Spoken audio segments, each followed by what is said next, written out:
జగిత్యాల జిల్లా మల్యాల మండలంలోని ప్రసిద్ధ పుణ్యక్షేత్రం కొండగట్టు ఆంజనేయ ఆలయంలో ఆషాఢమాస ప్రభావం స్పష్టంగా కనిపిస్తోంది. సాధారణ రోజులతో పోలిస్తే భక్తుల రద్దీ తగ్గుముఖం పట్టింది. అయితే శ్రావణ మాసం ప్రారంభం కానున్న నేపథ్యంలో ఆలయ అధికారులు ప్రత్యేక ఏర్పాట్లు పూర్తి చేశారు. మంగళవారం సందర్భంగా స్వామి వారికి చందనాలంకరణ, ఫల పంచామృత అభిషేకం నిర్వహించి భక్తుల సేవలను కొనసాగించారు. సందర్భంగా ఆలయ స్థానాచారి మాట్లాడుతూ ఆషాఢ మాసం కారణంగా ప్రస్తుతం భక్తుల రాక తక్కువగా ఉన్నప్పటికీ ఆగస్టు 13 నుంచి శ్రావణ మాసాన్ని పురస్కరించుకుని శ్రావణ సప్తాహ ఉత్సవాలు వైభవంగా నిర్వహించనున్నట్లు తెలిపారు. ఉత్సవాల భాగంగా వెంకటేశ్వర స్వామి వారికి ప్రతిరోజు రాత్రి ఒక్కో వాహన సేవ నిర్వహించనున్నట్లు వెల్లడించారు. అలాగే అమ్మవారికి ప్రతిరోజు సాయంత్రం కుంకుమాభిషేకం, ప్రత్యేక పూజల అర్చనలు నిర్వహించనున్నట్లు చెప్పారు.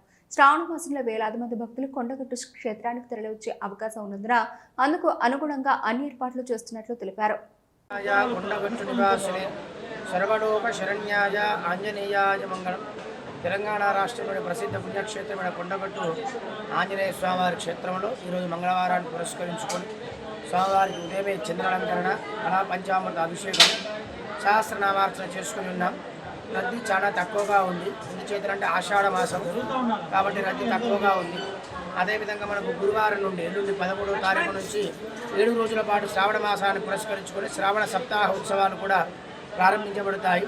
విశేషమైనటువంటి అభిషేకాలు, వెంకటేశ్వర స్వామివారికి రాత్రి రోజొక వాహన సేవ, గజవాహనం, సూర్యప్రభ, చంద్రప్రభ, అశ్వవాహనం, గరుడ వాహనం, సర్వభూపాల సేవ, అశ్వవాహనం ఇత్యాది వాహన సేవలు కూడా రోజొక సేవలు ఉంటాయి. సాయంకాలం అమ్మవారికి కుంకుమార్చన కూడా ఉంటుంది. ఇట్లా 7 రోజుల పాటు కూడా ప్రత్యేకమైనటువంటి శ్రావణ సప్తాహ ఉత్సవాలు కూడా కార్యక్రమాలు ఉంటాయి.